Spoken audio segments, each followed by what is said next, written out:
नमस्कार मित्रों। जैसा कि आप सभी जानते हैं, हम पढ़ रहे हैं एमपीपीएससी का सिलेबस, जो कि असिस्टेंट प्रोफेसर के हिंदी विषय का है। और इसके अंतर्गत इकाई 9 में मुक्तिबोध की 2 कविताएं हैं। पहली है कहने दो उन्हें जो यह कहते हैं। दूसरी कविता जो है वो है ब्रह्म राक्षस। सबसे ज़्यादा प्रसिद्ध कविता इनकी अंधेरे में है, और दूसरी प्रसिद्ध कविता उससे थोड़ी कम प्रसिद्ध कविता, अर्थात उसके बाद जिसका नाम लिया जाता है वो ब्रह्म राक्षस कविता है। और चूँकि मुक्तिबोध एक बहुत जटिल कवि हैं, वर्तमान परिदृश्य में उनका आकलन किया जाना शुरुआत से ही नहीं तर्कसंगत माना जाता है। उन्होंने फैंटेसी को अपनी कविता में जो भाषा है उनकी फैंटेसाइज करने वाली भाषा है, वो सीधी सीधी भाषा नहीं है जो किसी सामान्य कवि की भाषा हो। वो जो भाषा है वो बहुत जटिल भाषा है। भाषा के साथ साथ उसके भाव जो हैं, जो वो लिख रहे हैं उसके अंदर के भाव जानना बहुत, हर व्यक्ति के लिए अलग अलग तरीके हो सकते हैं उसको जानने के।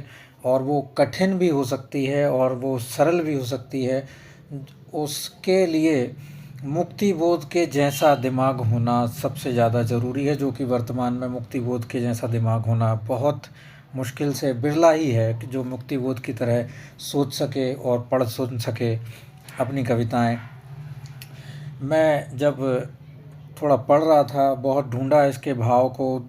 जो अपने ब्रह्म राक्षस कविता है, बहुत कठिनाई हुई। इसके पहले जो कहने दो उन्हें जो ये कहते हैं, ब्रह्म जो कविता है उसकी भी जो भावार्थ व्याख्या ढूंढने की कोशिश की थी तो वो कठिन हुई। लेकिन मुझे जो अपने हिसाब से जो कविता की व्याख्या दिखी, जो समझ में आई, वो मैं प्रयास करूँगा। और मैं ये नहीं कहूँगा कि हर व्यक्ति इस प्रकार से सोच सकता है, लेकिन प्रयास यही है कि यह कविता मैं अपनी ओर से, अपनी तरफ से, अपने हिसाब से व्याख्यायित करने की कोशिश करूँगा। इसमें सहायता लूँगा, एक गोविंद वर्मा जी हैं उत्तर प्रदेश के, उनकी व्याख्या का सहायता भी लूँगा। पहले मैं इस कविता को पूरा पढ़ के सुनाऊँगा और इसकी व्याख्या आपको समझाने का प्रयास करूँगा बाद में। शहर के उस ओर खंडहर की तरफ, परित्यक्त सूनी बावड़ी के भीतरी ठंडे अंधेरे में बसी गहराइयाँ जल की। सीढ़ियाँ डूबी अनेकों उस पुराने घिरे पानी में, समझ में आ ना सकता हो कि जैसे बात का आधार, लेकिन बात गहरी हो। बावड़ी को घेर डालें खूब उलझी हैं, खड़े हैं मौन औदुंबर व शाखों पर लटकते घुग्घुओं के घोंसले। परित्यक्त भूरे गोल घोंसले जो होते हैं वो लगभग सभी पक्षियों के भूरे ही होते हैं। लकड़ियाँ जब सूख जाती हैं घोंसलों की, जो बारीक लकड़ियाँ, जो बारीक घास फूस होती है, जो सूख जाती है, वो भूरा कलर में परिवर्तित हो जाती है। विगत शत पुण्यों का आभास, जंगल हरी कच्ची गंध में बसकर हवा में तैर, बनता है गहन संदेह अनजानी किसी बीती हुई श्रेष्ठता, उस श्रेष्ठता का जो कि दिल में एक खटके सी लगी रहती। बावड़ी की इन मुंडेरों पर मनोहर हरी कोहनी टेक बैठी है टगर, ले पुष्प तारे श्वेत। उसके पास लाल फूलों का लहकता झोंर, मेरी वह कनेर। वह बुलाती एक खतरे की तरफ जिस ओर अंधियारा खुला मुँह बावड़ी का, शून्य अंबर ताकता है बावड़ी की उन घनी गहराइयों में शून्य। ब्रह्म राक्षस एक पैठा है, वह भीतर से उमड़ती गूंज की भी गूंज, हड़बड़ाहट शब्द पागल से, गहन अनुमानिता, तन की मलिनता दूर करने के लिए प्रतिपल, पाप छाया दूर करने के लिए दिन रात, स्वच्छ करने ब्रह्म राक्षस घिस रहा है देह।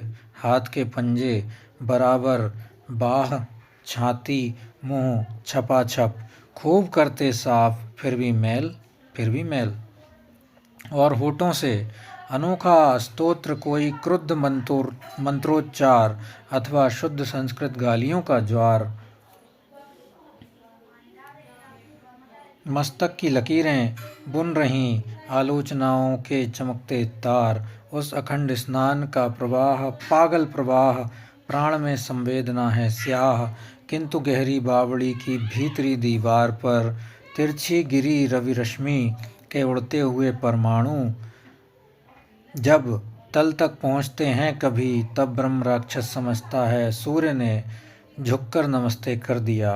पथ भूल कर चांदनी की किरण टकराए कहीं दीवार पर, तब ब्रह्म राक्षस समझता है वंदना की चांदनी ने ज्ञान गुरु माना उसे। अति प्रफुल्लित कंटकित तन मन वही करता रहा अनुभव की, नभ ने भी विनत हो मान ली श्रेष्ठता उसकी।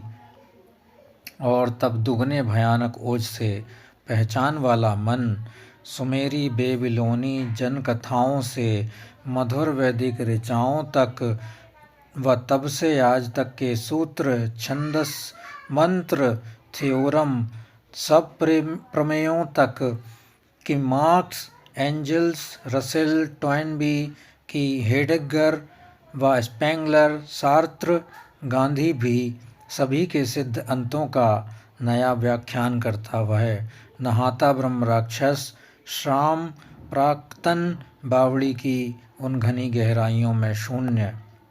ये गरजती गूंजती आंदोलिता गहराइयों से उठ रही ध्वनियाँ अतः उद्भ्रांत शब्दों के नए आवर्त में हर शब्द निज प्रति शब्द को भी काटता।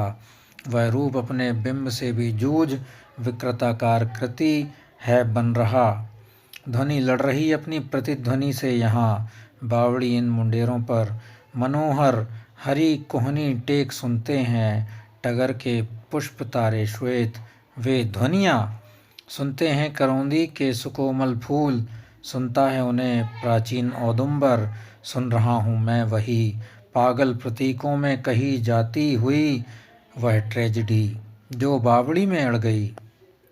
सब ऊंचा एक जीना सांवला, खूब ऊंचा एक जीना सांवला, उसकी अंधेरी सीढ़ियाँ वे एक आभ्यंतर निराले लोक की। एक चढ़ना और उतरना, पुनः चढ़ना और लुढ़कना, मोच पैरों में व छाती पर अनेकों घाव, बुरे अच्छे बीच के संघर्ष से भी उग्रतर, अच्छे व उससे अधिक अच्छे बीच का संघर्ष, गहन किंचित सफलता, अति भव्य असफलता, अतिरेकवादी पूर्णता की व्यथाएं बहुत प्यारी हैं। ज्यामितिक संगति गणित की दृष्टि के कृत भव्य नैतिक मान, आत्मचेतन सूक्ष्म नैतिक मान, अतिरेकवादी पूर्णता की तुष्टि करना कब रहा आसान। मानवीय अंतः कथाएँ बहुत प्यारी हैं। रवि निकलता लाल चिंता की रुधिर सरिता, प्रवाहित कर दीवारों पर उदित होता चंद्र, व्रण पर बांध देता श्वेत धोली पट्टियाँ, उद्विग्न भालों पर सितारे आसमानी छोर पर फैले हुए अनगिन दशमलव से दशमलव बिंदुओं के सर्वतः पसरे हुए उलझे गणित मैदान में मारा गया वह काम आया और वह पसर पड़ा है। वक्ष खुली फैली एक शोधक की, वक्ष बाहें खुली फैली एक शोधक की, व्यक्तित्व एक कोमल स्फटिक प्रासाद सा, प्रासाद से जीना व जीने की अकेली सीढ़ियाँ चढ़ना बहुत मुश्किल रहा। वे भाव संगत तर्क संगत कार्य सामंजस्य योजित समीकरणों के गणित की सीढ़ियाँ हम छोड़ दें उसके लिए। उस भाव तर्क व कार्य सामंजस्य योजन शोध में सब पंडितों सब चिंतकों के पास वह गुरु प्राप्त करने के लिए भटका। किंतु युग बदला व आया कीर्ति व्यवसायी, लाभकारी कार्य में से धन और धन में से हृदय मन और धन अभिभूत अंतःकरण में से सत्य की झाई निरंतर चिलचिलाती थी आत्मचेतस। किंतु इस व्यक्तित्व में थी प्राणमय अनबन, व्यक्तित्व में थी प्राणमय अनबन, विश्व चेतस बेबनाव, महत्ता के चरण में था विषादाकुल मन। मेरा उसी से उन दिनों होता मिलन यदि, तो व्यथा उसकी स्वयं जीकर बताता मैं उसे, उसका स्वयं का मूल्य, उसकी महत्ता व उस महत्ता का हम शरीकों के लिए उपयोग, उस आंतरिकता का बताता मैं महत्व। पिस गया वह भीतरी और बाहरी दो कठिन पाटों बीच, ऐसी ट्रेजेडी है नीच। बावड़ी में वह स्वयं पागल प्रतीकों में निरंतर कह रहा, वह कोठरी में किस तरह अपना गणित करता रहा और मर गया। वह सघन झाड़ी के कटीले तम विवर में मरे पक्षी सा विदा ही हो गया। वह ज्योति अनजानी सदा को सो गई, यह क्यों हुआ, यह क्यों हुआ। मैं ब्रह्म राक्षस का सजल और शिष्य होना चाहता, जिससे कि उसका वह अधूरा कार्य, उसकी वेदना का स्रोत संगत पूर्ण निष्कर्षों तलक पहुंचा सकूं। तो मित्रों, यह थी ब्रह्म राक्षस कविता। अब इसका व्याख्या पर हम प्रकाश डालेंगे। यह कविता हमारे द्वारा पढ़ी तो गई है, लेकिन इसकी व्याख्या करना बहुत मुश्किल है, बहुत कठिन है, परंतु फिर भी प्रयास किया जा रहा है। यह केवल स्वविवेक के आधार पर ही की जा रही है और थोड़ी बहुत रिसर्च के आधार पर की जा रही है। यह कविता फैंटेसी भाषा में फैंटेसाइज की गई हुई बातों को कहने के लिए लिखी गई है। यह एक अर्थ वाली कविता तो हो ही नहीं सकती, इसके कई अर्थ होंगे। ये फिर भी मैं इसकी कविता की व्याख्या करने का प्रयास करता हूँ।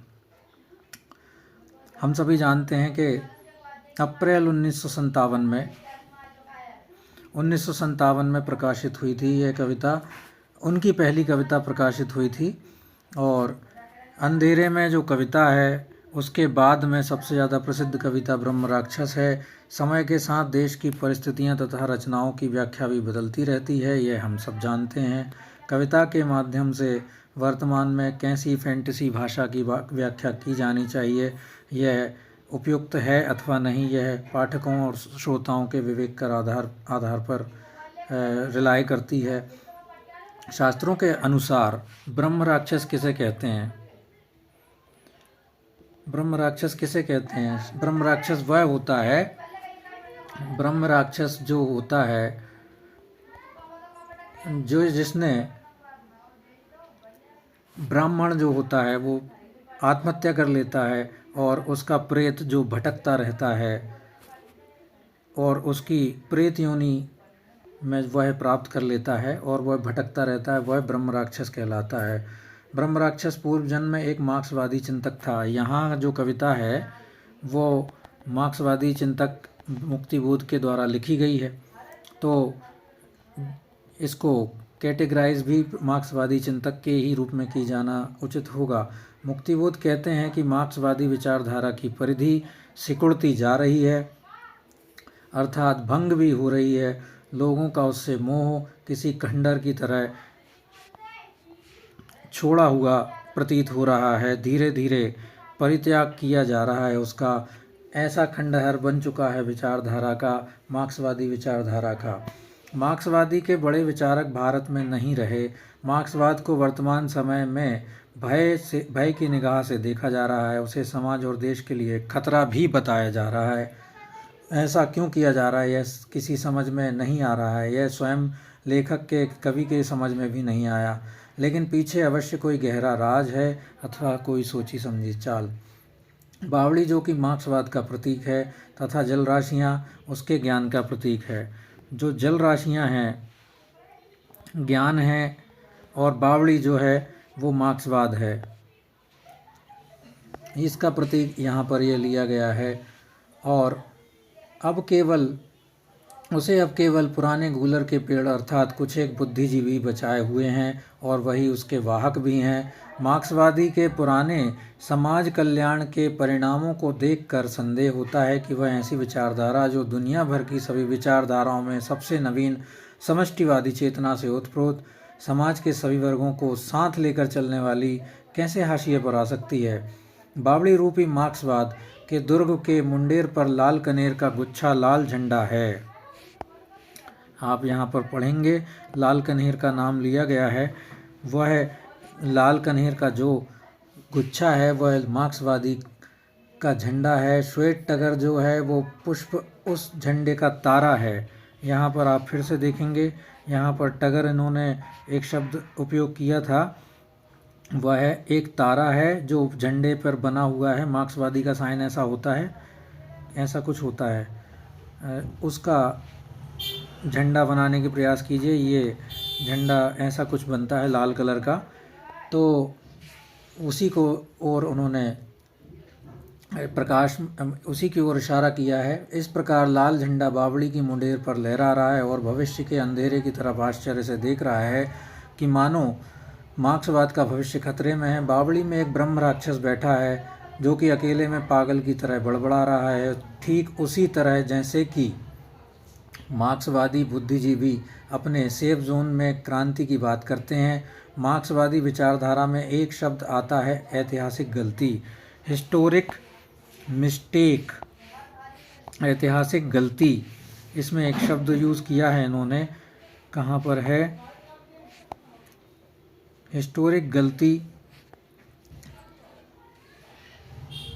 जिसका काफ़ी महत्व होता है। ब्रह्म राक्षस पूर्व योनि में जन्म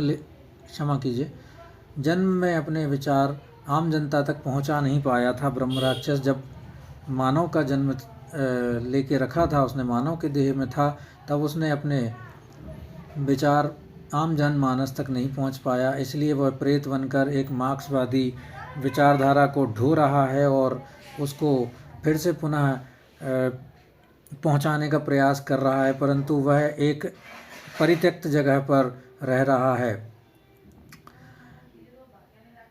जब कभी सूर्य की किरण बावड़ी की दीवारों से टकराकर अंदर पहुंचती हैं तो ब्रह्म राक्षस समझता है कि सूर्य ने उससे नमस्ते किया है। यहाँ पर सीधी सीधी भाषा है। जब कभी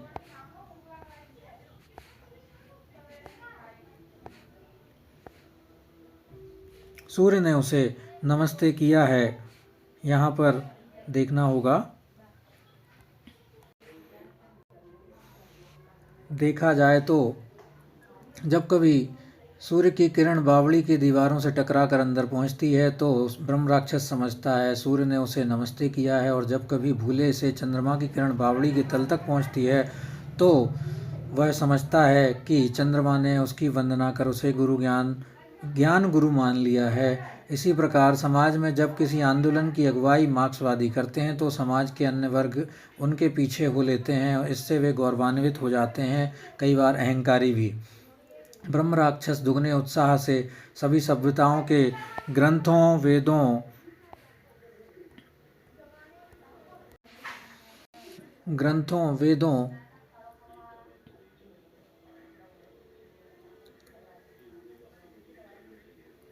की ऋचाओं, मंत्र प्रमेयों से लेकर 19वीं और 20वीं शताब्दी के सभी महान दार्शनिकों, जो कि इन्होंने यहाँ पे लिखा है, जितने भी महान दार्शनिक हैं, Marx, Engels, Russell, Toynbee, Heidegger, Spengler, Sartre, Gandhi, उसके खंडन, उनके तर्कों का खंडन और मंडन कर रहा है, उनके सिद्धांतों पर नया व्याख्यान भी दे रहा है। उसके इस व्याख्यान को टगर, करौंदी, गूलर आदि सुन रहे हैं। यहाँ पर जो टगर और करौंदी और गूलर के पेड़ हैं वो इनके जो बचे खुचे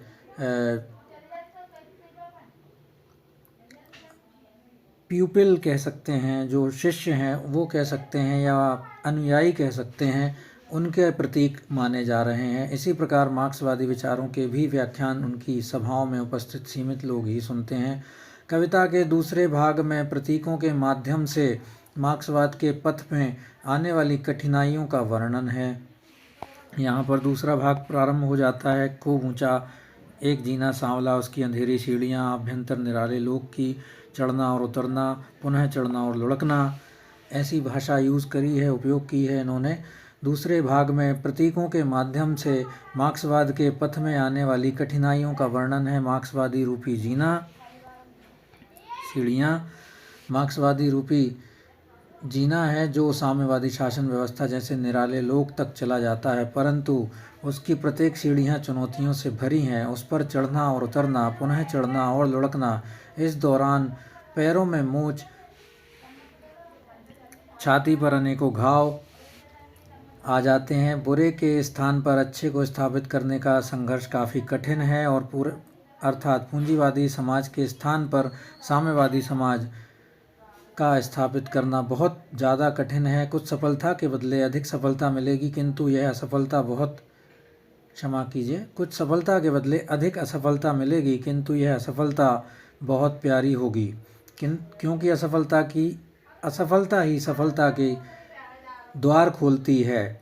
सिद्धांत को व्यवहार में लाना निश्चित रूप से बहुत कठिन होता है। सिद्धांत बोल तो देते हैं लोग, सिद्धांत प्रतिपादित तो कर देते हैं, लेकिन उनको व्यवहार में लाना बहुत कठिन होता है। यह ज्यामिति की संगतियाँ नहीं हैं,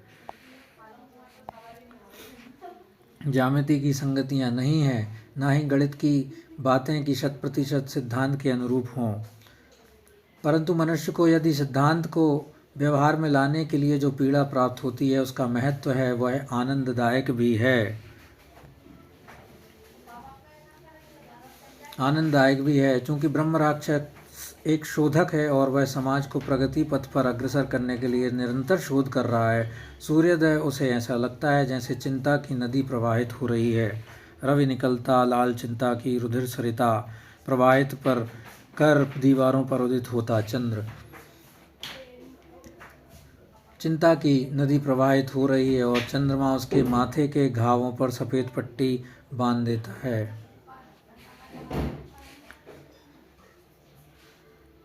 नदी और अंत में ब्रह्म राक्षस अपने उन्हीं सिद्धांतों, प्रमेयों, दशमलव आदि में उलझा हुआ मारा गया।